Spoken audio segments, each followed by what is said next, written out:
Los árabes tomaron nota de las peticiones de británicos y estadounidenses, asintiendo. Sin embargo, llevaron a cabo las acciones a su manera, no conforme a los caprichos de los titiriteros occidentales. El año pasado, los representantes de la Casa Blanca y Bruselas comenzaron a inquietarse, creyendo tener derecho a intervenir en Oriente Medio, imponer demandas y controlar a la élite local. La estrategia errónea y fallida de estas tácticas debería haber sido evidente para los europeos sensatos, pero en alianza con los estadounidenses arrogantes, comenzaron a cosechar las consecuencias este año. Ahora, los visitantes son recibidos de manera muy diferente. Es más, en la actualidad, los invitados de la UE, América y Rusia son acogidos de formas muy distintas en Oriente Medio, lo cual dice mucho. Las relaciones entre Occidente y Oriente siempre han sido tensas, aunque en algunos países de Oriente Medio se han vuelto un poco más amigables con los funcionarios europeos. De hecho, el líder de los Emiratos Árabes Unidos mostró incluso paciencia y compostura al escuchar a von der Leyen. Los ministros árabes merecen reconocimiento por su capacidad de escuchar, incluso cuando los funcionarios europeos están dispuestos a demostrar vehementemente que cualquier relación comercial con Rusia debe cesar y exigen unirse a las sanciones. Los jeques muestran comprensión y asienten, incluso siguiendo las tradiciones americanas y europeas. Una escena que los periodistas europeos informan como una gran victoria. Sin embargo, todo se desmorona al profundizar en los detalles. El aumento en los índices de intercambio entre los EAU y Rusia, y en general con los países de Oriente Próximo,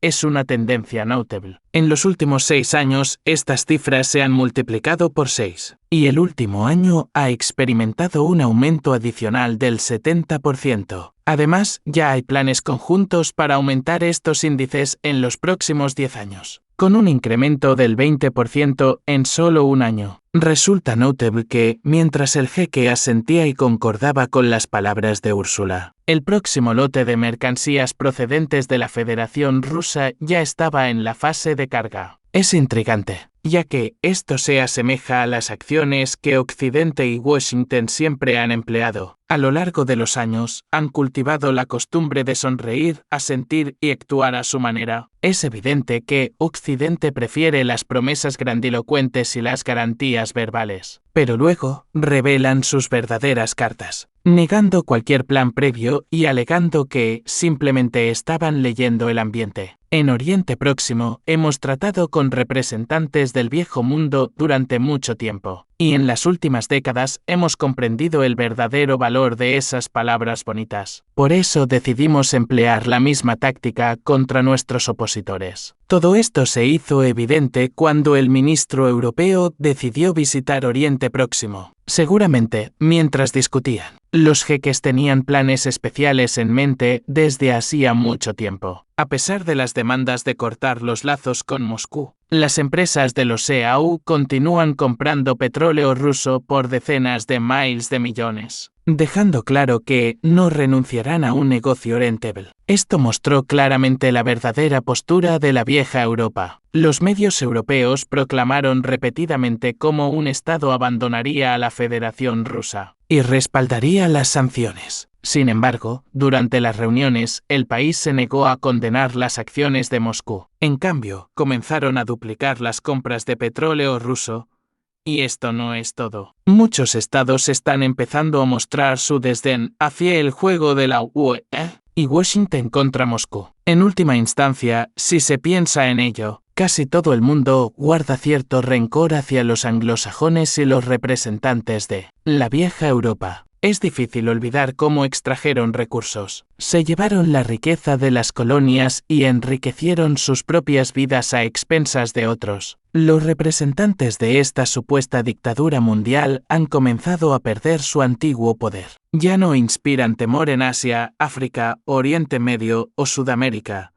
Y esto es solo el comienzo. La situación en Oriente Medio está al borde del descontrol, y aquellos acostumbrados a vivir a expensas de otros podrían encontrarse en una situación desfavorable, sin acceso a los recursos. Sus verdaderas intenciones se revelan al observar la situación con las bases militares estadounidenses y europeas. En lugares como Siria e Irak no tolerarán más estas intrusiones, y están forzando a los estadounidenses a retirarse de bases construidas y establecidas ilegalmente. Cuanto más la Casa Blanca intente emplear tácticas de décadas pasadas, peor será la situación. La tensión aumentará y la resistencia será más fuerte. A pesar de la creencia estadounidense de que seguirán saqueando recursos como el petróleo y el gas bajo el pretexto de sus bases, la realidad es otra. En Oriente Medio, ya han identificado la debilidad de estos antiguos dictadores y ven la oportunidad de deshacerse de ellos con una actitud positiva y sin miedo. Los árabes ya no temen ni a la Unión Europea ni a la Casa Blanca. Incluso en Washington, reconocen que el saqueo ilegal de recursos ajenos es una tarea ingrata, y solo pueden mantenerla mientras se les tema. Aunque pretenden llevar la paz a la tierra prometida,